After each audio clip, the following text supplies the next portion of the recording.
Boss ಇದೇನ್ boss ಒಳ್ಳೆ ಸುಟ್ಟು ಹಪ್ಳದ ತರ ಆಗೋಗಿದ್ದೀರಾ? ಅಂದ್ರೆ ಬೆಂಕಿಲಿ ಸುಟ್ಟು ಕರಕ್ಲಾಗಿರೋ ಹಪ್ಳದ ತರ ಬಿರಹಾದ ಬೆಂಕಿಲಿ ಸುಟ್ಟು ಕರಗಾಗಿದ್ದೀರಾ ಅಂತ ಹೇಳಕ್ ಬಂದೆ. ನನಗೇನು ಬೇಡ ಬಾಸ್. ಆಕ್ಚುಲಿ ಸಾರ್ಥಕ್ ಸರ್ ನೀವು ಬೆಳಗ್ಗೆಯಿಂದ ಏನು ತಿಂದಿಲ್ಲ ಅಂತ ಹೇಳಿದ್ರು. ಅದಕ್ಕೆ ನಿಮ್ ಫೇವ್ರೆಟ್ ಹೋಟೆಲ್ನ ಮೆನು ಕಾರ್ಡ್ ಅಲ್ಲಿ ಏನೇನಿದೆ ಅದನ್ನ ಎಲ್ಲಾನು ಸ್ವಲ್ಪ ಪಾರ್ಸಲ್ ಮಾಡಿಸ್ಕೊಂಡ್ ಬಂದಿದ್ದೀನಿ ಬಾಸ್. ನೀವು ಒಂದು ಸಲ ಇದನ್ನ ತಿಂದುಬಿಟ್ರೆ ಆಮೇಲೆ 3 ದಿವಸ ಬೇಕಾದ್ರೂ ಉಪವಾಸ ಇರ್ಬೋದು ಬಾಸ್. ಬೇಕಾಗಿಲ್ಲ. ಅನ್ನ ಹಾಕವ್ರೆ ಹಸ್ಕೊಂಡಿದ್ರೆ ಹೊಟ್ಟೆ ಹಸುವಾದಾಗ ಬಡ್ಕೊಳ್ಳೋದಕ್ಕಿಂತ ಜಾಸ್ತಿ ನೊಂದ್ಕೊಳ್ಳುತ್ತೆ ಬಾಸ್. ಹೊಟ್ಟೆ ಏನ್ ಅನ್ಯಾಯ ಮಾಡಿದೆ ಅಂತ ಅದಕ್ಕೆ ಶಿಕ್ಷೆ ಕೊಡ್ತಾ ಇದ್ದೀರಾ?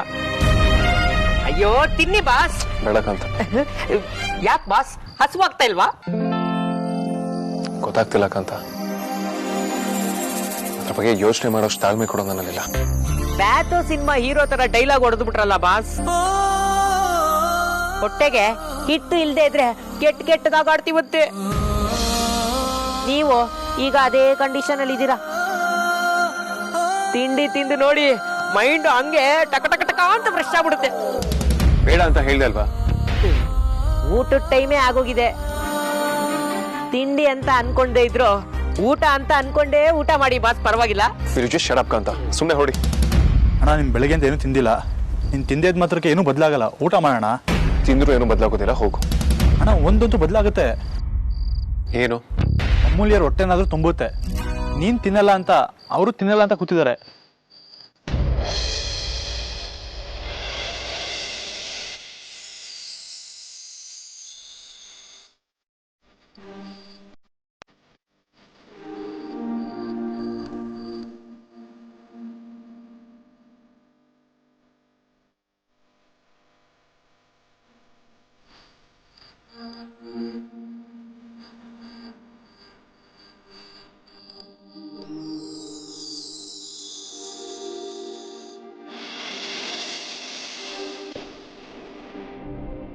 ಅಣ್ಣ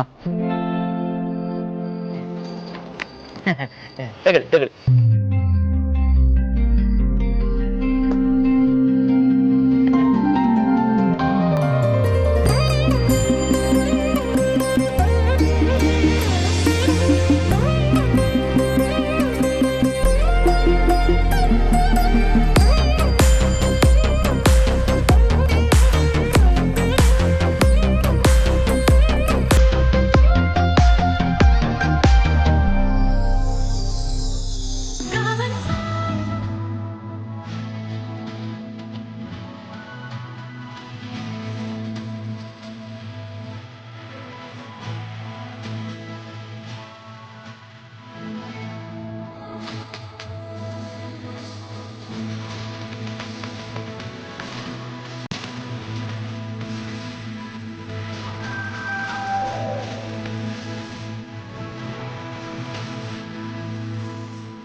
ಎಂತ ಪ್ರೇಮಿಗಳು ಈ ಪರಿ ಮಂಜುನಾಥ್ ಮನೆ ಪಕ್ಕ. ಈ ಪ್ರೇಮಿಗಳ ನೆನಪಲ್ಲಿ ನಾನು ಒಂದು ತಾಜ್ ಮಹಲ್ ಕಟ್ಟಿಸ್ಬೇಕು ಅನಿಸ್ತಾ ಇದೆ. ಮಿಸ್ಟರ್ ಲಂಬು ಮಾದೇಶ್ವರ್, ಅಲ್ಲ ರಾಜಣ್ಣ, ನಿಮ್ಮ ಬೋಟಿ ಕಲೇಜ ಕಳ್ಳು ಎಲ್ಲ ಇದ್ದ ಜಾಗದಲ್ಲೇ ಇದೆಯಾ? ಯಾಕೆ ಕೇಳ್ತಾ ಇದೀನಿ ಅಂದ್ರೆ ಇಂಥ ಎಮೋಷನಲ್ ಸೆಂಟಿಮೆಂಟಲ್ ಸೀನು ಡೈರೆಕ್ಟ್ ಕಳ್ಳಿಗೆ ಕೈಯಾಗಿ ತೆಗಿತ್ತು, ಅದಕ್ಕೆ ಕೇಳಿದೆ.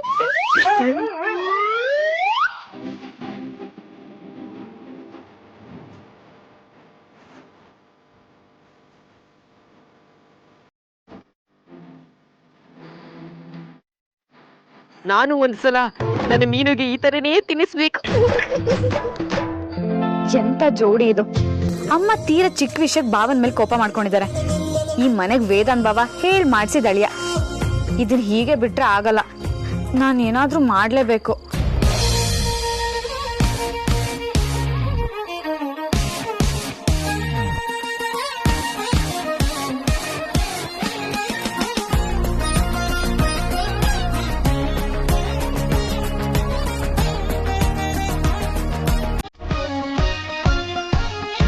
ಅಮ್ಮ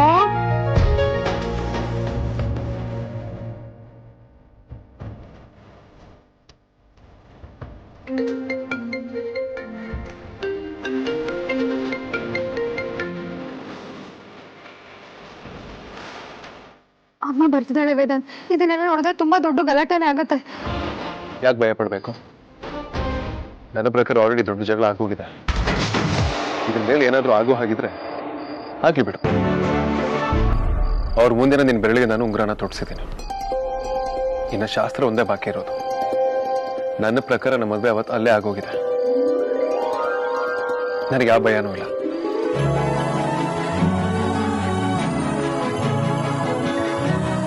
ಯಾಕಷ್ಟು ಭಯ ಪಡ್ತಿದ್ಯಾ? ನಾವೇನು ತಪ್ಪು ಮಾಡ್ತಿಲ್ಲ. ನಾವೇನಾದ್ರೂ ಓಡೋಗ್ತಿದೀವಾ? ನಿನ್ನ ಭಾಷೆಯಲ್ಲಿ ಹೇಳೋದಾದ್ರೆ ಲೋಕಲಲ್ಲೇ ವರ್ಲ್ಡ್ ಫೇಮಸ್ ಲವ್ ಸ್ಟೋರಿ ನಮ್ದು. ನನಗಂತೂ ಕನ್ಫರ್ಮ್ ಆಗಿ ಗೊತ್ತಾಗೋಗಿದೆ ನಮ್ಮಿಬ್ರು ಪ್ರೀತಿ ಉಳಿಸ್ಕೊಳ್ಳೋದಕ್ಕೆ ನಾವು ಬಹಳ ಹೋರಾಟ ಮಾಡಬೇಕು ಅಂತ. ಟೆನ್ಷನ್ ಆಗ್ಬೇಡ, ಇಬ್ಬರು ಸೇರಿ ಹೊಡೆದಾಡೋಣ. ಹೇಳಿ ಕೇಳಿ ನಾವೀಗ ಮಿಸ್ಟರ್ ಅಂಡ್ ಮಿಸಸ್ ವೇದ್ಯ. ನಾನು ರೌಡಿ ಬೇಬಿ ಅಂತ ಬಿಲ್ಡಪ್ ಕೊಟ್ರು ನಿನ್ನಷ್ಟು ಧೈರ್ಯ ಇಲ್ಲ ವೇದಾಂತ್. ಯಾಕೋ ಗೊತ್ತಿಲ್ಲ, ಮದುವೆ ವಿಚಾರ ಶುರುವಾದಾಗಿಂದ ನನ್ನ ರಿದಮೇ ಬದಲಾಗಿ ಹೋಗಿದೆ. ಪುಕ್ಳು ತರ ಆಡ್ತಿದ್ದೀನಿ. ಇದು ಅಮ್ಮು ಅಲ್ಲ, ನನಗೆ ಗೊತ್ತು. ಆದ್ರೆ ಏನ್ ಮಾಡ್ಲಿ, ಒಂಥರ ವಿಚಿತ್ರವಾದ ಭಯ. ಬಹುಶಃ ನಿನ್ನ ಎಲ್ಲಿ ಕಳ್ಕೊಂಡ್ಬಿಡ್ತೀನಿ ಅಂತ ಭಯ ಇರಬೇಕು ವೇದಾಂತ್. ಆ ಥರ ಒಂದು ಕನ್ಸು ಬರೋದು ಕೂಡ ನನಗೆ ಇಷ್ಟ ಇಲ್ಲ. ಯಾಕೆ ಏನೇನೋ ಯೋಚನೆ ಮಾಡ್ತಿದ್ಯಾ ಬಜಾರಿ? ನೀನು ನಾನು, ನನಗೆ ನೀನು. ನಮ್ಮ ಮದುವೆ ಮೇಲ್ಗಡೆ ನಿಶ್ಚಯ ಆಗೋಗಿದೆ. ನಾವಿಲ್ಲಿ ಬರೀ ಕನ್ವೆನ್ಷನ್ ಅಲ್ಲಿ ಹುಡುಕ್ಬೇಕಷ್ಟೇ.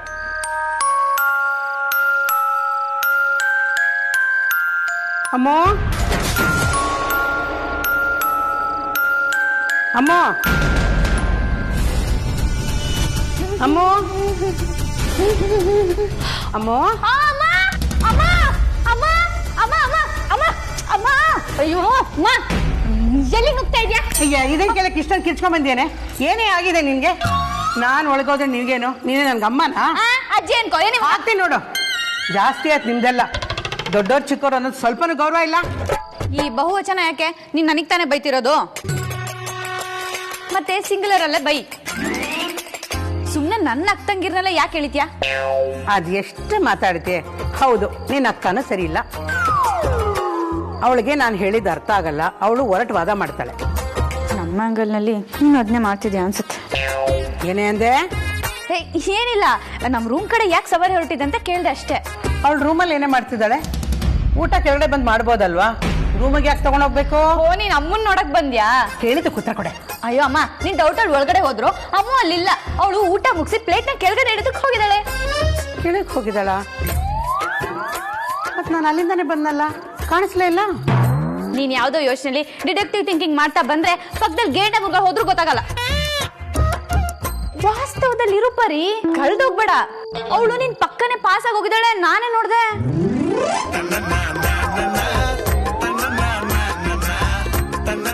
ಸುಮ್ನೆ ಯೋಚನೆ ಮಾಡ್ಬೇಡ, ನಿನ್ ಮಕ್ಕಳೆಲ್ಲ ಒಳ್ಳೆಯವ್ರೆ. ನಾನ್ ಸ್ವಲ್ಪ ಜಾಸ್ತಿ ಅಷ್ಟೇ. ಇದಕ್ಕೇನು ಕಮ್ಮಿ ಇಲ್ಲ.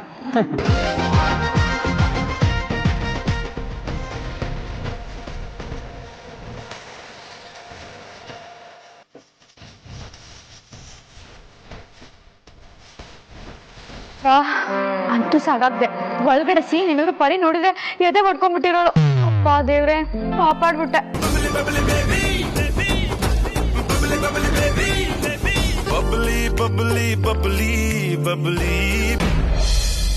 ನಿಂತ್ಕೊಳ್ಳಿ.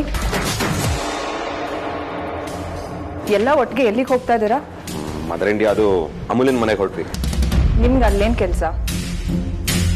ಅಮ್ಮ, ಅದು ಮೊನ್ನೆ ಫಂಕ್ಷನ್ ಆಗಿದ್ದ ಘಟನೆಯಿಂದ ಚಿಕ್ಕತ್ತೆ ತುಂಬಾ ನೊಂದ್ಕೊಂಡ್ಬಿಟ್ಟಿದಾರಂತೆ. ಆ ವಿಷಯನ ಮನ್ಸಿಗೆ ಹಚ್ಕೊಂಡ್ಬಿಟ್ಟಿದಾರಂತೆ. ಅದೇ ಬೇಜಾರಲ್ಲಿ ಅಮೂಲ್ಯಗೆ ಬೇರೆ ಗಂಡ ಹುಡುಕ್ತಾ ಇದ್ದಾರಂತೆ. ಅದೇ ವಿಷಯ ಮಾತಾಡಕ್ಕೆ ಅಂತ ಹೇಳಿ ಅಣ್ಣ ಅಲ್ಲಿಗೆ ಹೋಗಿದ್ದಾನೆ. ಅದಕ್ಕೆ ನಾವು ಹೋಗ್ತಾ ಇದ್ದೀವಿ. ಆದ್ರೆ ಅಗತ್ಯ ಇಲ್ಲ. ವೇದಾಂತ್ ಹೋಗಿದಾನಲ್ವಾ, ಅಷ್ಟು ಸಾಕು ಬಿಡಿ. ಅದು ಹಾಗಲ್ಲ ಅತ್ತೆ. ಎಲ್ಲರೂ ಹೋಗಿ ಮಾತಾಡಿದ್ರೆ ಚಿಕ್ಕಮ್ಮ ಕನ್ವಿನ್ಸ್ ಆಗ್ತಾರೆ. ಅವ್ರು ಕನ್ವಿನ್ಸ್ ಆಗಲಿಲ್ಲ ಅಂದರೆ ದೊಡ್ಡ ಪ್ರಾಬ್ಲಮ್ ಆಗ್ಬಿಡುತ್ತೆ. ಮೊನ್ನೆ ಏನಾಗಿದೆಯೋ ಅದಕ್ಕೆ ನನಗೂ ಬೇಜಾರಾಗಿದೆ. ಅದಕ್ಕೆ ಏನಾಗಬೇಕೋ ಅದಾಗಿದೆಯಲ್ಲ. ವೇದಾಂತ್ ಹೋಗಿ ಸಾರಿ ಕೇಳಿದ್ದಾನೆ. ಅದು ಅಲ್ಲದೆ ನಾನು ಪರಿಮಳನ ಹತ್ರ ಸಾರಿ ಕೇಳೋಣ ಅಂತ ಹೋಗಿದ್ದೆ. ಆದರೆ ಅವಳು ನನ್ನ ಮಾತು ಕೇಳದೆ ಮಗಳನ್ನ ಕರ್ಕೊಂಡು ಹೊಟ್ಟೋದ್ಲು. ಅದು ಯಾವಳೋ ಬಂದವಳು ಬಾಯಿಗೆ ಬಂದಂಗೆ ಮಾತಾಡಿದ ತಪ್ಪೆ. ಆದರೆ ಅದು ಹಾದಿಲ್ ಹೋಗೋರ್ ಮಾತು. ಆದರೆ ಅಷ್ಟು ಸಣ್ಣ ವಿಷಯನ ಇಷ್ಟು ದೊಡ್ಡದು ಮಾಡೋ ಅಗತ್ಯ ಇಲ್ಲ ಅಲ್ವಾ? ನಮ್ಗಿಂತ ಮೇಲಂತಸ್ನವ್ರ ಜೊತೆ ಸಂಬಂಧ ಬೆಳೆಸುವಾಗ ಜನ 4 ಮಾತು ಅಂದೆ ಅಂತಾರೆ. ಅದಕ್ಕೆಲ್ಲ ರೆಡಿಯಾಗಿ ಇದ್ಕೊಂಡೆ ಸಂಬಂಧ ಬೆಳೆಸ್ಬೇಕಲ್ವಾ? ಯಾಕೆ ಆರ್ತಿ ಮದ್ವೆ ಆಗ್ಬೇಕಾದ್ರೆ ಯಾರು ಮಾತಾಡಿರಲ್ವಾ? ಖಂಡಿತ ಮಾತಾಡಿರ್ತಾರೆ.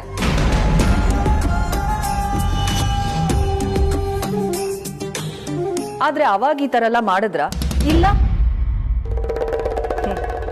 ವೇದಾಂತ್ ಅಳಿಯಾಗೋದು ಅವ್ರಿಗೆ ಇಷ್ಟ ಇಲ್ಲ ಅಂತ ಅನ್ಸುತ್ತೆ. ಅದಕ್ಕೆ ಇವಾಗ ಈ ರೀತಿ ಎಲ್ಲ ತಕಾತೆ ತೆಗಿತಾ ಇದ್ದಾರೆ. ಇಷ್ಟು ಚಿಕ್ಕ ವಿಷಯನ ಇಷ್ಟು ದೊಡ್ಡ ಇಶ್ಯೂ ಮಾಡೋರು ನಮ್ಮನೆಗೆ ಸೆಟ್ ಆಗಲ್ಲ. ಹಾಗೆಲ್ಲ ಏನೂ ಇಲ್ಲ ಮದರ್ ಇಂಡಿಯಾ. ಸಣ್ಣ ಮಿಸ್ಅಂಡರ್ಸ್ಟ್ಯಾಂಡಿಂಗ್ ಇಂದ ಸ್ವಾಭಿಮಾನಕ್ಕೆ ಹರ್ಟ್ ಆಗಿದೆ ಅಷ್ಟೇ. ಸುತ್ತಿ ಬಳಸಿ ನೀವು ನನ್ನ ಕನ್ವಿನ್ಸ್ ಮಾಡಕ್ ಬರಬೇಡಿ. ನೀವೆಲ್ಲ ಒಂದೇ ಆಂಗಲ್ ಅಲ್ಲಿ ಯೋಚನೆ ಮಾಡ್ತಾ ಇದ್ದೀರಾ. ಇನ್ನೊಂದು ಆಂಗಲ್ ಅಲ್ಲೂ ಯೋಚನೆ ಮಾಡ್ಬೇಕಲ್ವಾ?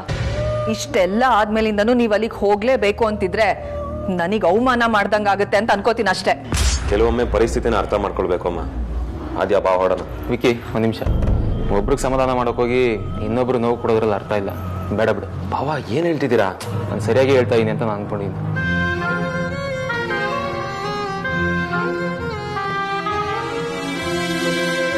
ನಿನ್ನ ಅಭಿಪ್ರಾಯ ಸರಿಯಾಗಿರ್ಬೋದು ಸಾರ್ಥಕ್, ಆದ್ರೆ ಅಲ್ಲಿಗೆ ಹೋಗೋದು ಕೂಡ ತಪ್ಪಲ್ಲ.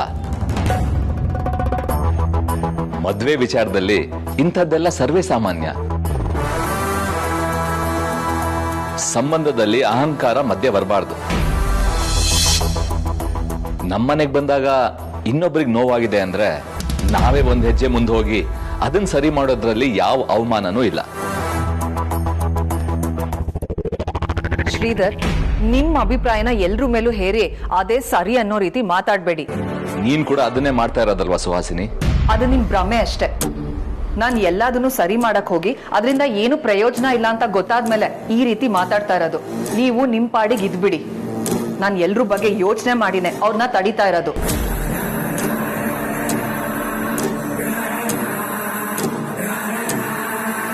ನಾನೀಗ ಹಠ ಮಾಡ್ಕೊಂಡು ಹೋದ್ರೆ ಮದರ್ ಇಂಡಿಯಾಗೆ ನನ್ನ ಮೇಲೆ ಡೌಟ್ ಬರುತ್ತೆ. ಅಗ್ರಜ ರೌಡಿ ನದ್ನಿ ಮದುವೆ ಆಗೋ ತನಕ ನಾನು ನಾಜೂಕಾಗೇ ಇರಬೇಕು. ಎಲ್ಲೂ ಡೌಟ್ ಬರೋ ಥರ ನಡ್ಕೋಬಾರ್ದು.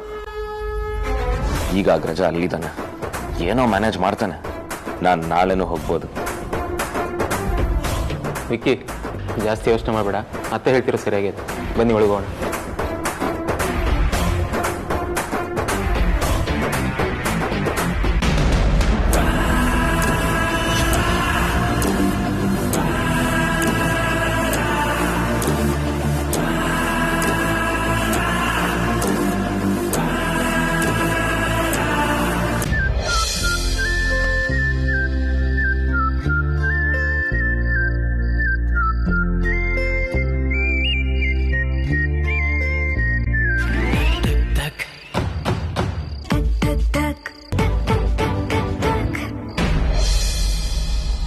ಇನ್ನು ಎಷ್ಟೊತ್ತು ಅಂತ ನೀನು ಹೀಗೆ ಕೂತಿರ್ತೀಯಪ್ಪ? ಕೂತಿರೋದಕ್ಕೊಂದು ಉದ್ದೇಶ ಇದೆಯಲ್ಲಪ್ಪ, ಅದು ಈಡೇರ್ಬೇಕು ತಾನೆ. ಹಠದಿಂದ ಏನನ್ನೂ ತಕ್ಕಿಸ್ಕೊಳ್ಳೋದಕ್ಕೆ ಸಾಧ್ಯ ಇಲ್ಲಪ್ಪ. ನಿನ್ನ ಯೋಗ್ಯತೆಗೆ, ನಿನ್ನ ಘನತೆಗೆ ನೀನು ಹೀಗೆ ಹೊರಗಡೆ ನಿಂತ್ಕೊಂಡು ಕಾಯೋದು ಸರಿ ಕಾಣಿಸೋದಿಲ್ಲ. ಘನತೆ, ಗೌರವ, ಮಣ್ಣು ಮಸಿ ಈ ಭ್ರಮಗಳಿಂದಾನೇ ಅಲ್ವಪ್ಪ ಇಷ್ಟೊಂದು ಪಜಿತಿ ಆಗ್ತಿರೋದು. ನಾನು ಬಿಸ್ನೆಸ್ಸಲ್ಲಿ ತುಂಬ ಸಾಧಿಸಿದ್ದೀನಿ, ಅಥವಾ ನನ್ನ ಸಿಕ್ಕಾಪಟ್ಟೆ ದುಡ್ಡಿದೆ. ಅಷ್ಟು ಮಾತ್ರಕ್ಕೆ ನಾನು ದೇವ್ರಲ್ವಲ್ಲ. ನಾನು ಎಲ್ಲರೂ ಥರ ಮನುಷ್ಯ ಅಲ್ಪಾಪ. ದುಡ್ಡಿರೋರೇ ಮದ್ವೆ ಆಗ್ಬೇಕು ಅಂತ ಆಗಲಿ, ಬಡವರು ದುಡ್ಡಿರೋರ ಪ್ರೀತಿಸಲೇಬಾರ್ದು ಅನ್ನೋ ನಿಯಮ ಯಾವುದೂ ಇಲ್ವಲ್ಲ. ನಿನ್ನ ವಾದ ತಪ್ಪು ಅಂತ ನಾನು ಹೇಳಲ್ಲಪ್ಪ. ಆದರೆ ನೀನು ಹೀಗೆ ಪಟ್ಟು ಹಿಡಿದು ಕೂತ್ಬಿಟ್ರೆ ಅಕ್ಕಪಕ್ಕದ ಜನ ಏನು ಅನ್ಕೊಳ್ಳಲ್ಲ ಹೇಳು? ಅವ್ರು ಆಡೋ ಮಾತುಗಳಿಗೆ ಪರಿ ಹೆದರೋದು. ಅವಳಿಗೆ ಅವ್ರದ್ದೇ ಭಯ. ಅದು ಅನಗತ್ಯ ಅಲ್ವಾಪ. ನಾವು ಎಲ್ಲರಿಗೂ ಚೆನ್ನಾಗಿರ್ಲೇಬೇಕು ಅಂತೇನಿಲ್ಲ, ಹಾಗಿರೋದಕ್ಕೆ ಸಾಧ್ಯನೂ ಇಲ್ಲ. ಎಲ್ಲದಕ್ಕಿಂತ ಹೆಚ್ಚಾಗಿ ನಾವು ನಮ್ಮ ಜೀವನದ ಬಗ್ಗೆ ಯೋಚನೆ ಮಾಡಬೇಕು. ಪರಿ ದೃಷ್ಟಿಯಲ್ಲಿ ದುಡ್ಡಿರೋರು ಮತ್ತೆ ದುಡ್ಡು ಇಲ್ಲದೆ ಇರೋರು ನಡುವೆ ವ್ಯತ್ಯಾಸ ಇದೇನಪ್ಪ. ನೀವು ಇಂಥ ನಿರ್ಧಾರಗಳನ್ನು ತಗೋಬಹುದು, ಅದನ್ನು ಯಾರೂ ಪ್ರಶ್ನೆ ಮಾಡೋಲ್ಲ. ಆದರೆ ನಾವು ಬಡವರು, ನಮಗೆ ಇದನ್ನು ಎದುರಿಸೋದಕ್ಕಾಗೋದಿಲ್ಲ. ಹೀಗೆ ನೀನು ಕಾಯ್ತಾ ನಿಂತ್ಕೊಳ್ಳೋದು ಸಮಸ್ಯೆಗೆ ದಾರಿ ಆಗುತ್ತೆ. ಖಂಡಿತವಾಗ್ಲೂ ನಿಮಗೆ ಮುಜುಗರ ಮಾಡಬೇಕು ಅಥವಾ ಹಿಂಸೆ ಕೊಡಬೇಕು ಅನ್ನೋದು ನನ್ನ ಇಂಟೆನ್ಷನ್ ಅಲ್ಲ. ನನಗೆ ಅಮೂಲ್ಯ ಬೇಕಪ್ಪ. ಅವಳನ್ನ ಬಿಟ್ಟು ನನ್ನ ಲೈಫಲ್ಲಿ ನಾನು ಇನ್ಯಾರೂ ಇಮ್ಯಾಜಿನ್ ಮಾಡ್ಕೊಳ್ಳೋದಕ್ಕೆ ಸಾಧ್ಯನೇ ಇಲ್ಲ. ನೀವು ಅಮೂಲ್ಯನ ನನಗೆ ಮದುವೆ ಮಾಡ್ಕೊಡ್ತೀನಿ ಅಂತ ಹೇಳೋವರೆಗೂ ನಾನು ಇಲ್ಲಿಂದ ಹೋಗೋದಿಲ್ಲ. ಈ ಥರ ಮಾತುಕತೆಗೆ ಕೊನೆ ಇರೋದಿಲ್ಲ ವೇದಾಂತ್. ಇದು ಸುಮ್ಮನೆ ಬೆಳೀತಾ ಹೋಗುತ್ತೆ, ಯಾವುದು ಇತ್ಯರ್ಥ ಆಗೋದಿಲ್ಲ, ವ್ಯರ್ಥ ಪ್ರಯತ್ನ ಆಗುತ್ತೆ. ಖಂಡಿತವಾಗ್ಲೂ ಕೊನೆ ಇದೆಪ್ಪ. ಎಂಗೇಜ್ಮೆಂಟ್ ಯಾವತ್ತು ಅಂತ ನೀವು ಒಂದು ಡೇಟ್ ಫಿಕ್ಸ್ ಮಾಡಿ ಹೇಳಿ. ಈ ಕ್ಷಣ ಇಲ್ಲಿಂದ ಹೊರಟೋಗ್ತೀನಿ. ನೀನು ಅಂದ್ಕೊಂಡಷ್ಟು ಸುಲಭ ಅಲ್ಲಪ್ಪ ಬದಲಾವಣೆ ತರೋದು. ನಿಂತ ಜಾಗದಲ್ಲೇ ಎಲ್ಲದಕ್ಕೂ ಪರಿಹಾರ ಹುಡುಕ್ತೀನಿ ಅನ್ನೋದು ಸಾಧ್ಯ ಇಲ್ಲ. ಆಗಿರೋ ಅವಮಾನನ ಪರಿ ತೀರಾ ಮನಸ್ಸಿಗೆ ಹಚ್ಕೊಂಡಿದ್ದಾಳೆ. ಇದರಲ್ಲಿ ಅವಳದು ಸಂಪೂರ್ಣವಾಗಿ ತಪ್ಪಿದೆ ಅಂತ ನನಗೆ ಅನ್ನಿಸ್ತಾ ಇಲ್ಲ. ಮತ್ ನಮ್ ತಪ್ಪಿದ್ರಲ್ಲಿ ಏನಿದೆ ಅಪ್ಪ? ನಾವಿಬ್ರು ಪ್ರೀತಿಸಿದೆ ತಪ್ಪ. ಅದನ್ನ ಪ್ರಾಮಾಣಿಕವಾಗಿ ನಿಮ್ಗಳ ಹತ್ರ ಬಂದು ಹೇಳ್ಕೊಂಡಿದ್ದು ತಪ್ಪ. ಕೇಳಿ ನಮ್ ಮದ್ವೆ ಆಗ್ಬೇಕು ಅಂತ ಡಿಸೈಡ್ ಮಾಡ್ಕೊಂಡಿದ್ದು ತಪ್ಪ. ನನಗೆ ನಿನ್ನ ಭಾವ ಅರ್ಥ ಆಗುತ್ತೆ ವೇದಾಂತ್. ಆದ್ರೆ ಪರಿಗೆ ಜನ ಆಡ್ತಾ ಇರೋ ಮಾತುಗಳು ಮಾತ್ರ ಮನ್ಸಿಗೆ ನಾಡ್ತಾ ಇದೆ. ಇವೆರಡರ ನಡುವೆ ನಾನು ಬಂಧಿಯಾಗಿದ್ದೀನಿ. ಸರಿ, ಒಂದು ಕೆಲಸ ಮಾಡಿಯಪ್ಪ, ನೀವೇ ಒಂದ್ಸಲ ಅಮ್ಮನ ಹತ್ರ ಮಾತಾಡ್ದೆ. ಪಾಪ ಅವನು ಈ ಥರ ಕೂತಿದ್ದಾನೆ ಅಂತ ಹೇಳಿದ್ರೆ ಕೂತಿರ್ಲಿ ಬಿಡಿ, ಸುಸ್ತಾದ್ಮೇಲೆ ಎದ್ದು ಹೋಗ್ತಾನೆ ಅಂತ ಹೇಳಿದ್ಲು. ಹೋಗ್ಲಿ, ಕತ್ಲಾಯ್ತು, ಅವನನ್ನು ಒಳಗಾದ್ರೂ ಕರೆಯೋಣ ಅಂದ್ರೆ ಏನೂ ಬೇಕಾಗಿಲ್ಲ, ಅವನಿಗೊಂದು ಸ್ವಲ್ಪ ಜಾಗ ಕೊಟ್ರೆ ಅಮ್ಮ ತಲೆನೇ ತಿರುಗಿಸ್ಬಿಡ್ತಾನೆ, ಅವ್ನು ಒಳಗೆ ಬರೋದೇ ಬೇಕಾಗಿಲ್ಲ ಅಂದ್ಬಿಟ್ಲು. ಹೋಗ್ಲಿ, ಇನ್ನೇನೋ ಒಂದು ಹೇಳಿ ಸಮಾಧಾನ ಮಾಡೋಣ ಅಂದ್ರೆ ನನ್ನ ಮಾತೇ ಕೇಳೋದಕ್ಕೆ ತಯಾರಿರಲಿಲ್ಲ, ಹಾಗೆ ಹೊರಟ್ಬಿಟ್ಲು. ಪರವಾಗಿಲ್ಲಪ್ಪ, ನಿಮ್ಮ ಪ್ರಯತ್ನ ನೀವು ಮಾಡಿದ್ದೀರ. ನನ್ನ ಪ್ರಯತ್ನ ನಾನು ಮಾಡ್ತೀನಿ. ಕೆಲವು ಸಲ ಪ್ರೀತಿ ಸುಲಭಕ್ಕೆ ದಕ್ಕೋದಿಲ್ಲ ಅಂತ ಹೇಳ್ತಾರೆ. ಅಮೂಲ್ಯನ ಪಡ್ಕೊಳ್ಳೋದ್ರಲ್ಲಿ ನನಗಿದು ಯಾವುದು ಕಷ್ಟ ಅಂತ ಅನ್ಸೋದಿಲ್ಲಪ್ಪ.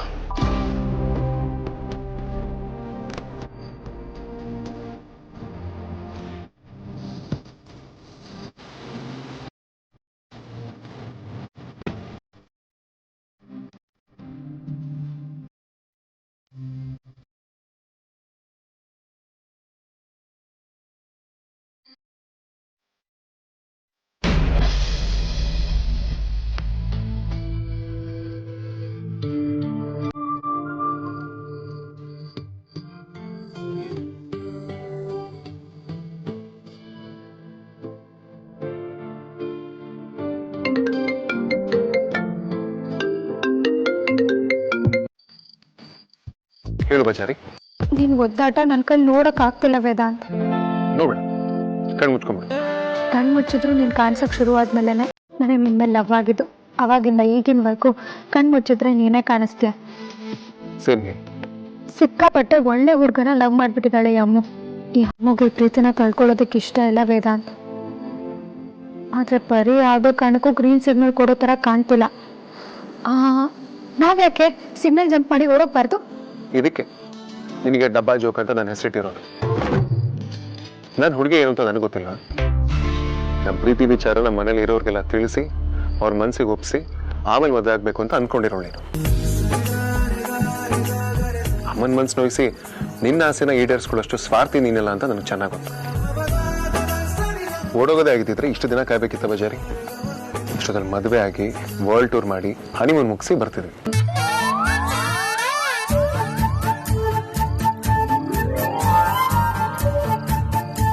ಪಕ್ಕ ಯಾರೋ ನಮ್ಮ ಪ್ರೀತಿಗೆ ಮಾಟ ಮಾಡಿಸಿದ್ರೆ ಸುಳ್ಳೆ ಪುಳ್ಳೆ. ಊರ ಕಣ್ಣು ಯಾರ ಕಣ್ಣು ಮಾರಿ ಕಣ್ಣು